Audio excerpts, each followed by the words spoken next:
নমস্কার বন্ধুরা, নতুন বছরের প্রথম দিন আজকে 1 জানুয়ারি।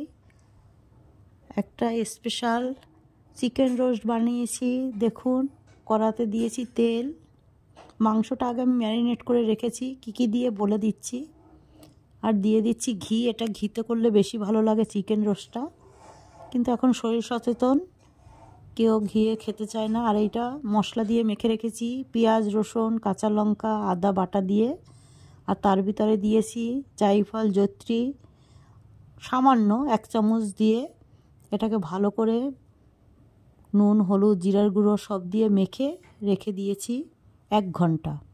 1 ঘন্টা পরে এটা বড় বড় মাংস পিস, রোস্ট করতে গেলে একটু বড়ই লাগে। এখানে 5 পিস মাংস আছে আমার, সব বাটা, কোনো গোটা মশলা না।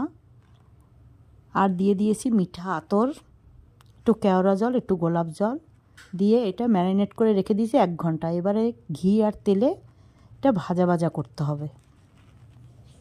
এটা রুটি, পরোটা, রুমালি রুটি, ফ্রাইড রাইস সবটার সঙ্গেই ভালো লাগে। করে দেখতে পারেন। এটা আমি করছি, পুরো মশলা মাখাটাও উপরে দিয়ে দিচ্ছি। করা খুব সহজ, আমি সহজভাবে করেছি, একদম ঘরোয়া পদ্ধতিতে। আর দিয়ে দিয়েছিলাম টক দই, সেটা বলতে ভুলে গেছি। টক দই, কাজু বাদাম বাটা, এটা দিয়ে ম্যারিনেট করে রেখেছিলাম 1 ঘন্টা। এভাবে করে এবার আস্তে আস্তে ঢেকে অনেক সময় ধরে, যত ম্যারিনেট করে রাখতে পারবেন মাংস তত সফট হবে। আমি 1 ঘন্টাই সময় পেয়েছি, নতুন বছরে করলাম, তাই শেয়ার করছি আপনাদের সঙ্গে।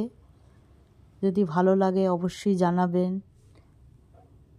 এভাবে করে উল্টিয়ে কোনো জল পড়বে না এটা একদম ঢেকে এরকম করে ভাজা ভাজা হবে। মশলাটা ভাজা হলে বুঝতেই পারবেন, একটু সময় ধরে করতে হয়, কেন বড় মাংস নরম হওয়ারও ব্যাপার আছে।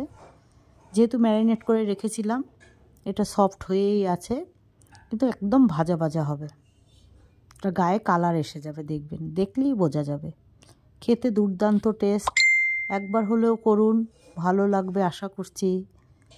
আমার শান্তার হেসেলে নতুন রান্না নিয়ে এসেছি, নতুন বছর, তাই আপনাদের এটা এই দেখুন ঢেকে দিচ্ছি। এবারে ঢেকে করব, অনেকটা সময়, টাইম।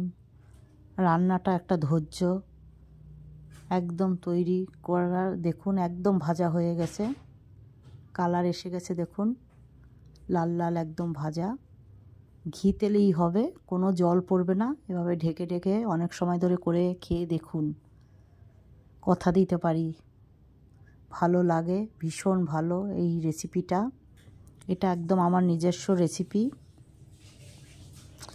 নতুন বছরে আমি করে, আমার ছেলের বায়না, এটা করে দিয়েছি ওকে আজকে ফ্রাইড রাইসের সঙ্গে এই চিকেন রোস্টটা। দেখুন, ফ্রাইড রাইসেরও রেসিপি দেব, আগেও দিয়েছি, আবার দেব, কিন্তু এইটারই রেসিপি আপনাদের সঙ্গে শেয়ার করছি। দেখুন এভাবে করে ভাজা ভাজা, দেখতেই পাচ্ছেন কত সুন্দর কালার এসে গেছে। একটু ধৈর্য ধরে করতে হবে। দেখুন পুরো তেল ঘি ছেড়ে দিয়েছে, দারুণ লাগছে। আমরা তো দারুণ এনজয় করে খাবো। আপনারা করে খান, আপনাদের খাওয়াতে পারছি না, খুব লাগে। রেসিপিটা আপনারা দেখে করুন, কীরকম হলো জানাবেন, সঙ্গে থাকবেন, পাশে থাকবেন। আবার একটা শান্তার হেসেলে রান্নার ভিডিও নিয়ে আসবো। আজকে এই পর্যন্ত।